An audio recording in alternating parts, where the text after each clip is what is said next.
Good morning my student. કેમ છો બધા? મજામાં? આપણે સોમવારે રાસાયણિક વિજ્ઞાન ચેપ્ટર પહેલું અને 15મો પાઠ, બરાબર, આપણું પર્યાવરણ, એ બંને પાઠની ભેગી ટેસ્ટ છે, બરાબર. તો આજે આપણે થોડુંક આ જે વિડીયો છે રિવિઝન પર્પઝનો છે. એકવાર આપણે ફરીવાર રિવિઝન કરી લઈએ કે કેવા કેવા પ્રશ્નો આપણને પૂછાઈ શકે છે, બરાબર. સૌથી પહેલાં રાસાયણિક પ્રક્રિયા એટલે શું, એવો પ્રશ્ન પૂછાઈ શકે. મેં પૂછ્યો છે એવું નથી કહેતી, એટલે પૂછાઈ શકે છે 2 માર્કમાં. રાસાયણિક પ્રક્રિયા એટલે શું, એટલે કે એની તમારે વ્યાખ્યા લખવાની હોય અને સાથે એક ઉદાહરણ પણ દેવાનું હોય છે. જો દરેક જણે આ વિડીયો સંપૂર્ણ રીતે જોવાનો છે તો જ તમને ખબર પડશે કે રિવિઝન પર્પઝ જે છે એ શું છે, બરાબર. શું કહેવા માંગે છે, કે કેવી રીતના પ્રશ્નો પૂછાઈ શકે, પ્રશ્નોનું માળખું કેવું હોવું જોઈએ, કેટલા માર્કમાં પૂછાઈ શકે, એ આ જ વિડીયોની અંદર હું તમારી સાથે ચર્ચા કરીશ, બરાબર. તો રાસાયણિક પ્રક્રિયા એટલે શું, 2 માર્કમાં પૂછાય. 2 માર્કની અંદર જ્યારે પૂછાય ત્યારે એમાં એક ઉદાહરણ તમારે લખવાનું હોય છે, બરાબર. પછી પૂછાશે રાસાયણિક પ્રક્રિયા ના પ્રકાર.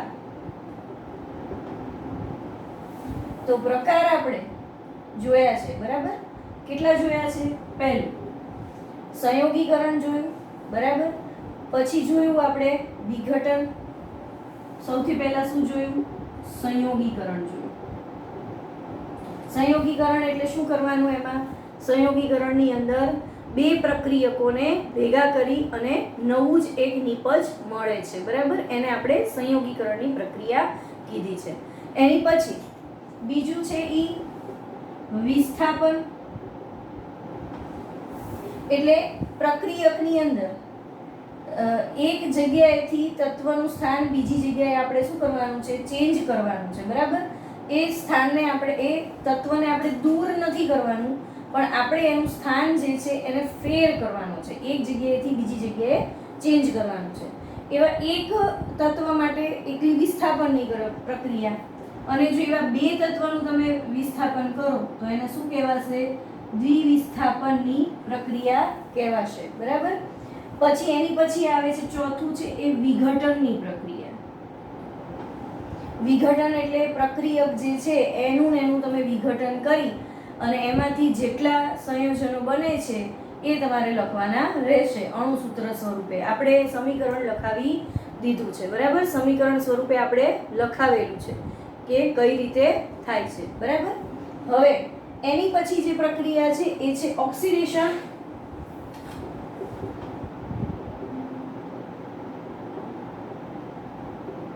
અને રિડક્શન. અને છેલ્લી પ્રક્રિયા જે જોઈએ આપણે એ છે રેડોક્સ. અને એની પછી આપણે રેડોક્સ પ્રક્રિયા જે છે એ તમારા કોર્સની અંદર અત્યારે નથી, પણ આપણે એની જાણકારી લીધેલી છે, બરાબર. કદાચ એ ઓક્સિડેશન અને રિડક્શનની વ્યાખ્યા ઉપરથી તમને રેડોક્સ એટલે શું એવું પૂછી શકે, બરાબર.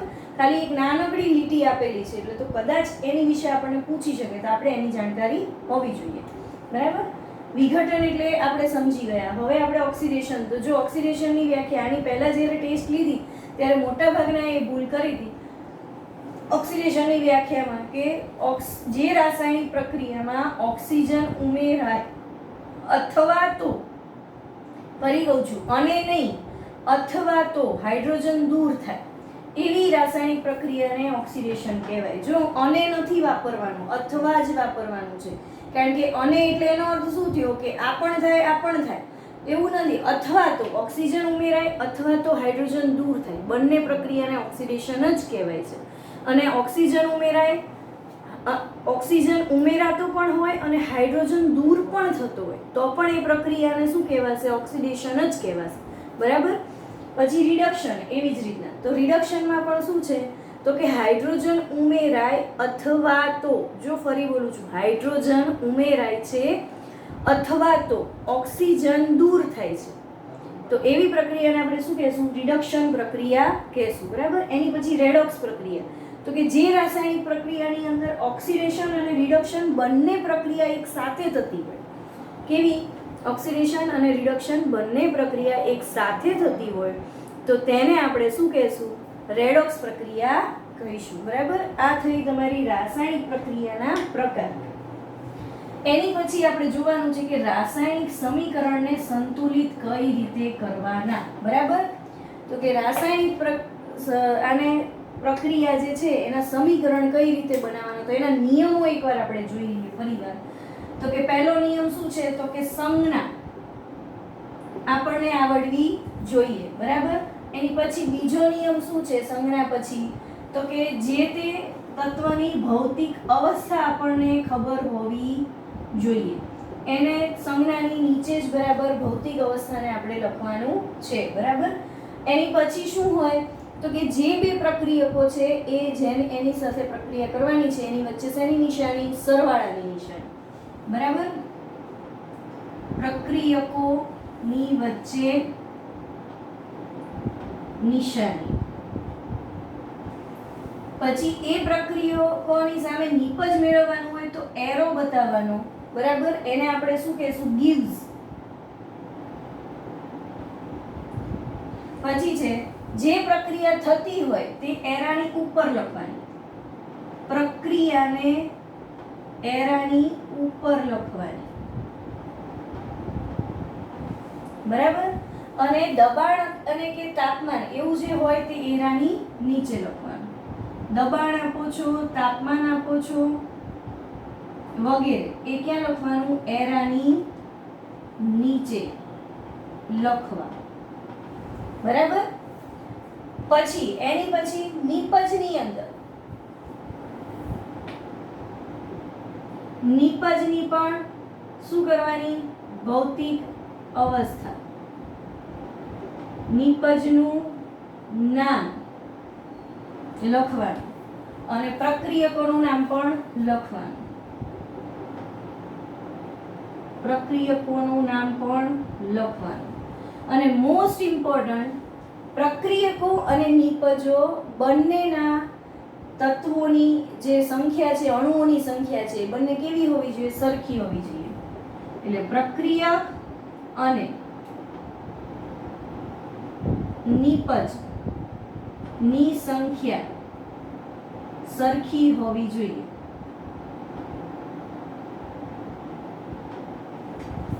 તો જ આપણને રાસાયણિક સમીકરણો આવડશે અને એને સંતુલિત કરતા આવડશે, બરાબર.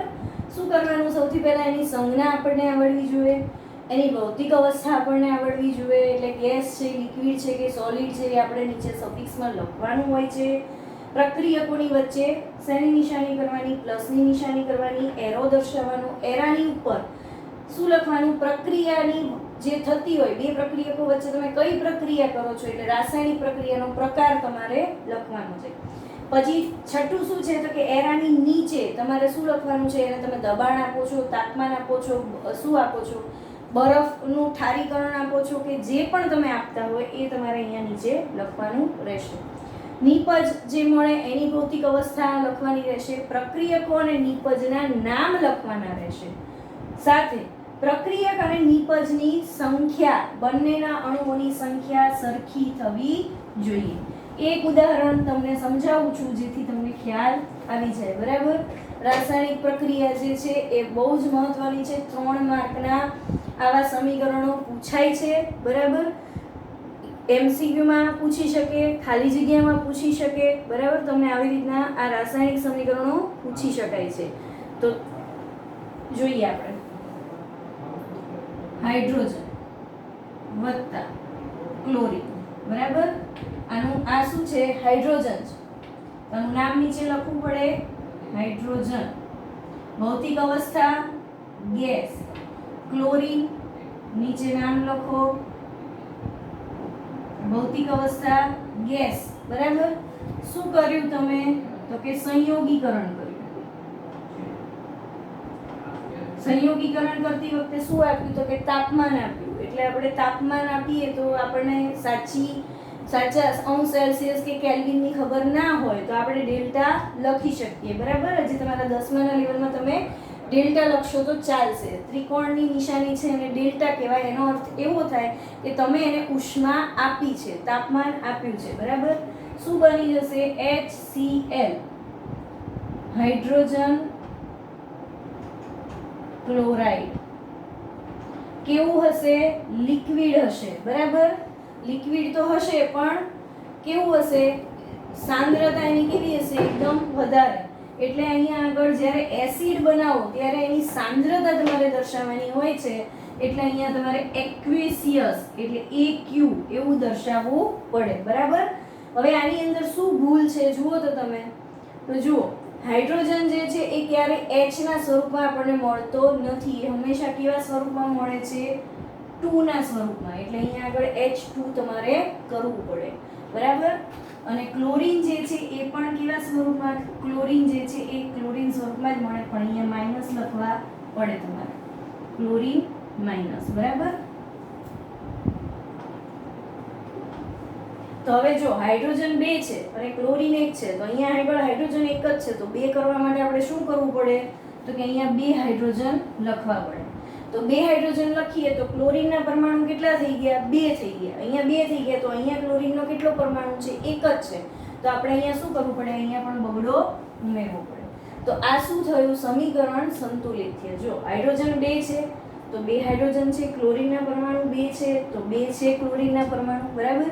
તો આ રીતે સમીકરણ સંતુલિત થયું કહેવાય. આવી રીતે તમે વ્યવસ્થિત જો સમીકરણ લખો તો અને તો જ આનો 1 માર્ક તમને મળશે. બરાબર. તો આ પ્રમાણે સમીકરણ બનાવવાના રહેશે. એની પછી છે એક ટોપિક, એ છે ક્ષારણ. બરાબર. ક્ષારણ એટલે શું? ક્ષારણનો અર્થ થાય કાટ ખવાવું. અલગ અલગ ધાતુઓ જે છે એની અંદર કાટ ખવાઈ જાય એટલે શું અસર થાય એ આપણે જોયેલું છે. બરાબર. અને સાથે સાથે આપણે જે ખોરાક છે એની અંદર શું અસર થાય એ પણ આપણે જોયું છે. જો ખોરાકને ક્ષારણ થઈ જાય તો ખોરાકનું ક્ષારણ થાય તો એ કેવો થઈ જાય, ખોરો થઈ જાય, સ્વાદમાં બગડી જાય છે. બરાબર. હવે આની પછી આની અંદર હજી એક ટોપિક રહી ગયો, એનું નામ છે ઉષ્મા શોષક અને ઉષ્મા ક્ષેપક. ઉષ્મા શોષક, ઉષ્મા ક્ષેપક. શોષક અને ક્ષેપક નામ ઉપરથી જ આપણને વ્યાખ્યા આવડી શકે. બરાબર. આ 2 માર્કમાં પૂછે તફાવત સ્વરૂપે, 3 માર્કમાં તફાવત સ્વરૂપે આપણને પૂછી શકે. તો આપણને 2 માર્કમાં પૂછે તો 2 મુદ્દા લખવાના, 3 માર્કમાં પૂછે તો 3 મુદ્દા લખવાના. બરાબર.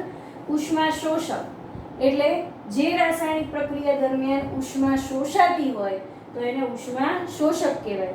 જે રાસાયણિક પ્રક્રિયાઓ દરમિયાન ઉષ્મા જે છે એ ઉત્પન્ન થતી હોય તો એને આપણે શું કહેશું, ઉષ્મા ક્ષેપક પ્રક્રિયા કહેશું. દરેકના એક એક ઉદાહરણ તમારે દર્શાવવા પડે.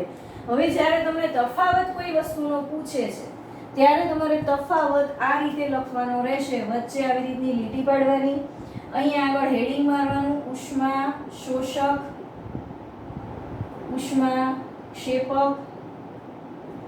બરાબર. આ રીતના હેડિંગ મારવાનું.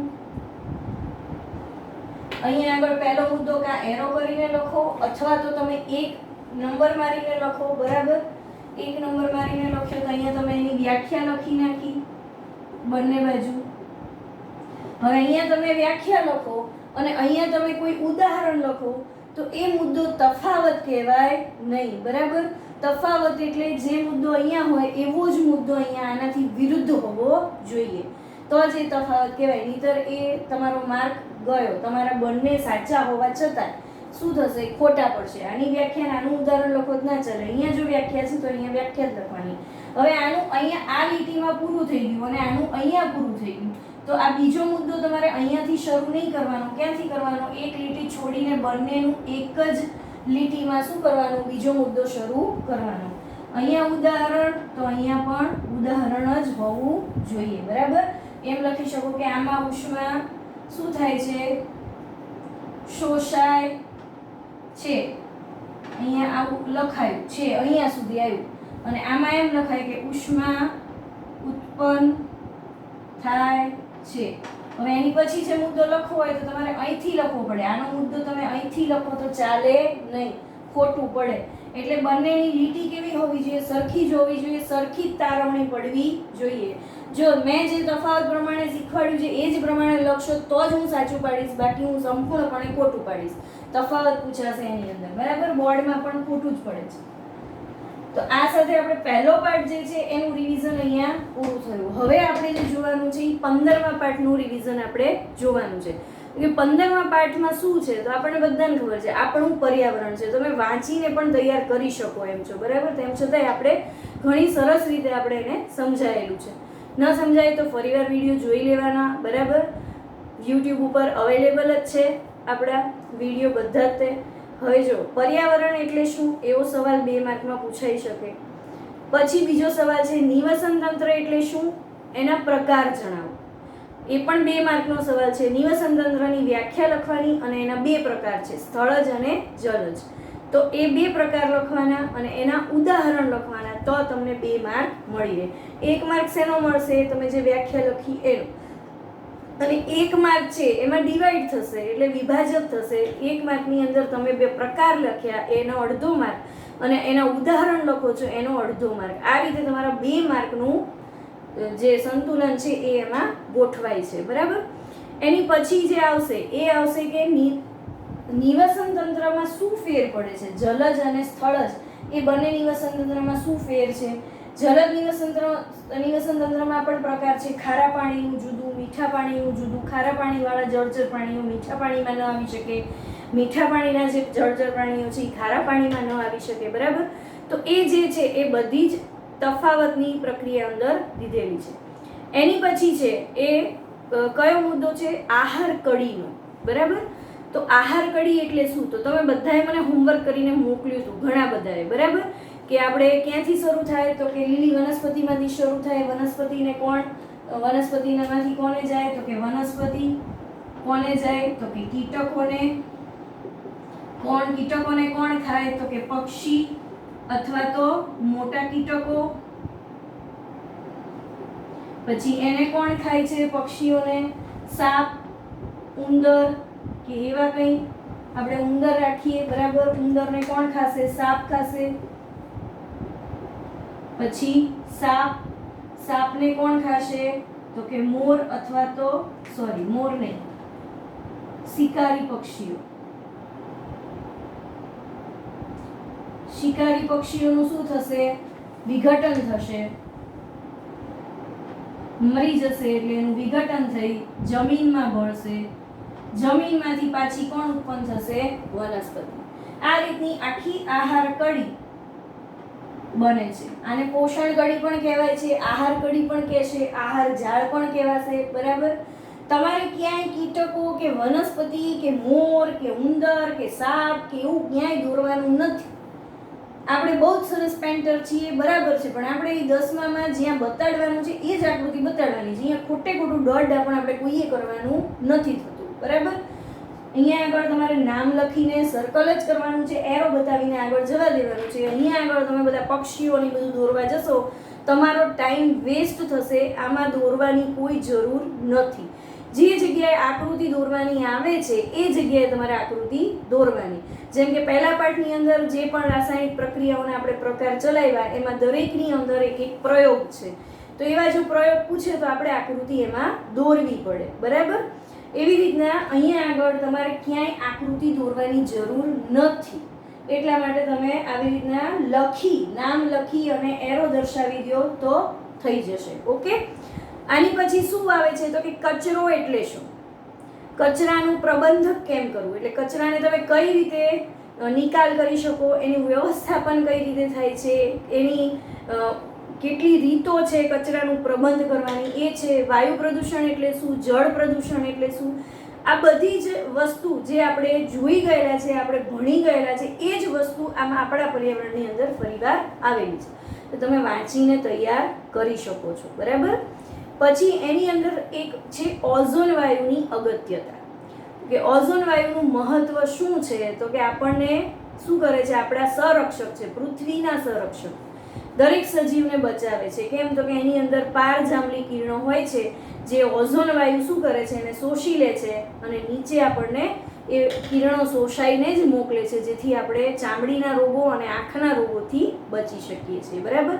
અત્યારે આપણે 7% જ તડકો મળે છે, તોય આપણને તડકો વધારે લાગે છે. તો વિચારો, 93% ગળાઈને આવે છે. જો એ ગળાઈને ન આવે તો શું હાલત થાય, વૈશ્વિક સમસ્યાઓ કઈ કઈ છે, બરાબર, વન કટાઈ છે, પછી એસિડ વર્ષા છે, ઓઝોન વાયુનું માં ગાબડું છે, એ બધી જ વસ્તુ અંદર આપેલી છે.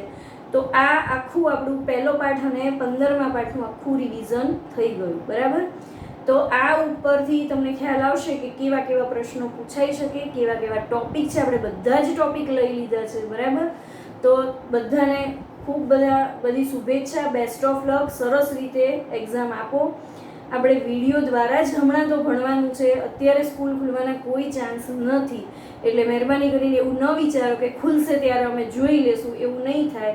આ પાઠ ફરીવાર ચલાવવામાં નહીં આવે, એટલા માટે રિવિઝન વિડીયો પણ મૂકવામાં આવે છે, બરાબર. તો વ્યવસ્થિત રીતે તમે ભણો, વિડીયો જુઓ અને સરસ મજાની ટેસ્ટ આપી દેજો સોમવારે, અને સારા માર્ક આવે એવા દરેકને મારા શુભકામના છે. Okay, best of luck. Thank you.